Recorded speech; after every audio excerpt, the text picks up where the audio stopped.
तो दोस्तों एक बार फिर से आपका स्वागत है देश और दुनिया की ताज़ा अपडेट में। तो आइए बात करते हैं आज दिन भर और शाम तक की तमाम बड़ी खबरों के बारे में। आपको बताएंगे सभी खबरें एक एक करके एकदम विस्तार से, लेकिन उससे पहले आप किस राज्य शहर से न्यूज को देख रहे हैं हमें कमेंट बॉक्स में अभी बताएं। साथ ही सभी खबरों से अपडेट रहने के लिए वीडियो को लाइक जरूर कर दें और खबरों को एकदम आखिर तक जरूर देखें।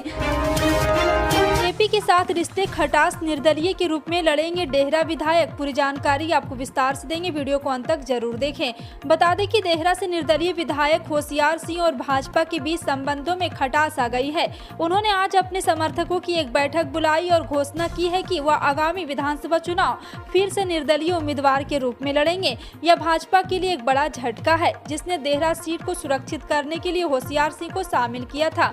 मुख्यमंत्री जयराम ठाकुर के करीबी माने जाने वाले होशियार सिंह करीब 2 महीने वाले भाजपा में शामिल हुए थे। उम्मीद की जा रही थी कि भाजपा उन्हें विधानसभा चुनाव में डेहरा से मैदान में उतार सकती है। होशियार सिंह ने द ट्रिब्यून को बताया है कि बीजेपी में शुरू से ही उनके साथ बदतमीजी की गई है।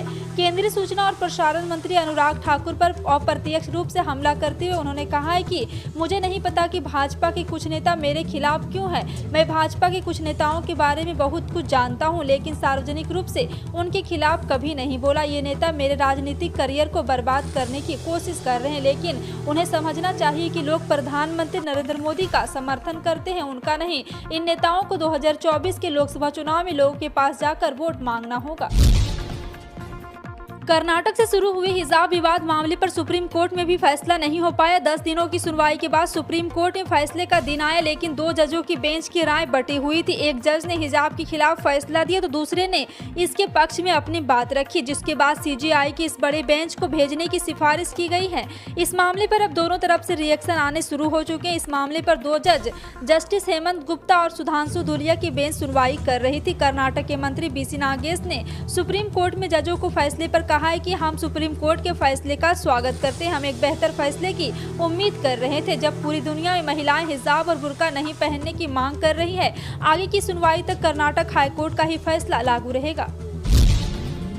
इंटरनेशनल मार्केट कच्चे तेल की कीमतों में लगातार उठापटक का दौर जारी है। ऐसे में सवाल यह उठता है कि क्या कच्चे तेल की कीमतों में गिरावट दर्ज की गई। इसका जवाब है कि यानी गुरुवार 13 अक्टूबर 2022 को पेट्रोल डीजल के प्राइस में किसी तरह का बदलाव नहीं हुआ है। भारत में हर सुबह 6 बजे देश के प्रमुख सरकारी तेल कंपनियां जैसे हिंदुस्तान पेट्रोलियम, भारत पेट्रोलियम और इंडियन ऑयल पेट्रोल डीजल के प्राइस जारी करते हैं। ध्यान देने वाली बात यह है कि भारत में 21 मई 2022 के बाद से ही पेट्रोल डीजल प्राइस में किसी तरह का बड़ा बदलाव नहीं किया गया है। हिमाचल प्रदेश के ऊना जिले के अब अंदौरा में शुरू होने वाली चौथी की देश के वंदे भारत एक्सप्रेस उत्तर भारत के लोगों के लिए देश के दिल्ली के दूरी और कम कर देगी। प्रधानमंत्री नरेंद्र मोदी गुरुवार को ऊना स्टेशन देश की चौथी वंदे भारत ट्रेन का उद्घाटन करेंगे। हालांकि नियमित संचालन की शुरुआत की तारीख और किराए की घोषणा अभी नहीं हुई है। यह बुधवार को छोड़कर वंदे भारत हर दिन चलेगी। अब अंदौरा से दोपहर 1 बजे चलेगी और दोपहर 3:30 बजे चंडीगढ़ पहुंचने से पहले ऊना और पंजाब के आनंदपुर साहिब में रुकेगी, जो सिखों का एक प्रमुख तीर्थ स्थल माना जाता है। यूपी टीईटी परीक्षा 15 और 16 अक्टूबर को राज्य भर के एग्जाम सेंटर पर आयोजित होने वाली है। परीक्षार्थी लंबे समय से शिकायत कर रहे थे कि उनके एग्जाम सेंटर लोकेशन की काफी दूरी दिए गए हैं। ऐसे में राज्य परिवहन विभाग ने जानकारी दी है कि अधिक संख्या में उम्मीदवारों की आवाजाही सुनिश्चित करने के लिए 600 अतिरिक्त बसें चलाई जाएगी। प्रयागराज रीजन में 2,72,285 परीक्षार्थी 15 अलग अलग शहरों में एग्जाम देने के लिए उपस्थित होंगे। उत्तर प्रदेश परिवहन निगम ने व्यापक पैमाने पर इस परीक्षा के लिए तैयारी की है। यूपी परिवहन निगम ने प्रयागराज रीजन के 6 डिपो से 600 से अधिक बसों के संचालन का फैसला लिया है। पीएम किसान योजना के करोड़ों लाभार्थियों के लिए खुशखबरी है। उनका 12वीं किस्त का इंतजार अब खत्म होने वाला है। दिवाली से पहले उनके खाते में 2,000 रुपये आने की उम्मीद है। मीडिया रिपोर्ट के मुताबिक कृषि और किसान कल्याण मंत्रालय ने साफ किया है कि सरकार 17 और 18 अक्टूबर 2022 को पीएम किसान योजना के 12वीं किस्त जारी कर सकती है। यानी दिवाली से पहले किसानों के खाते में 2,000 रुपये की 12वीं किस्त आ जाएगी। जानकारी के मुताबिक इसको लेकर केंद्र सरकार के स्तर पर तेजी से तैयारी चल रही है। ऐसे में दिवाली पर देश के 12 करोड़ से ज्यादा किसानों के खाते में पैसे आ जाएंगे। केंद्रीय गृह मंत्री अमित शाह गुरुवार को गुजरात में 70 और भारतीय जनता पार्टी की 3 गौरव यात्राओं को हरी झंडी दिखाएंगे। कुल 182 सीटों वाली गुजरात विधानसभा के लिए इस साल के अंत में चुनाव होने हैं।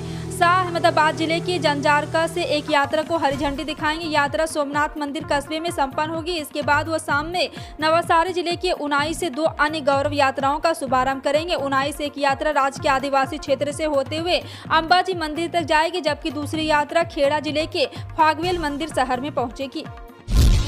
वैश्विक महामारी कोरोना के मोर्चे पर भारत के लिए आज भी थोड़ी राहत की खबर है। बुधवार को मुकाबले देश में आज भी कोरोना के दैनिक मामले में थोड़ी बढ़ोतरी दर्ज की गई है। इसके साथ ही देश में आज कोरोना के करीब 2800 के नए केस सामने आए हैं। बीते 24 घंटे में देश कोरोना के 2786 नए मामले सामने आए, जबकि 12 लोगों की जान चली गई। इससे पहले बुधवार को देश में कोरोना संक्रमण के 2139 नए मामले दर्ज किए गए थे, जबकि 13 लोगों की मौत हुई। कल के मुकाबले आज नए संक्रमित मरीजों की संख्या में 647 की बढ़ोतरी दर्ज की गई है।